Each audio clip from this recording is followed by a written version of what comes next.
వారు election commission of ఇండియాకి returning officer Visakhapatnam doctor Mallikarjun గారికి డైరెక్షన్స్ ఇచ్చారు, ఇంటర్మ్ ఆర్డర్స్ కూడా ఇచ్చారు.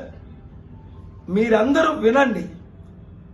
ఇప్పుడు 3 ఎస్పీలు సస్పెండ్ అయ్యారా లేదో మన ఆంధ్రప్రదేశ్లో, 100 మంది అరెస్ట్ అయ్యారా లేదా, ఈవీఎంఎల్ని బద్దలు కొడుతున్నారా లేదా, 1000 కోట్లు పంచుతున్నారా లేదా, 9000 కోట్లు అమౌంట్ ఈసీఏ సీజ్ చేసిందా లేదా, ఇంత అవినీతి జరుగుతుంటే కాపాడే బాధ్యత మనకుందా లేదా?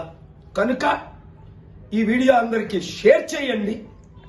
ఏపీ హైకోర్టులో ఈ రోజు మన వాదనలకు వచ్చిన order election commission returning officer Visakhapatnam వారు ఫుల్ఫిల్ చేయాలి. ఆ ఆర్డర్ కూడా మీకు నేను పెడతాను.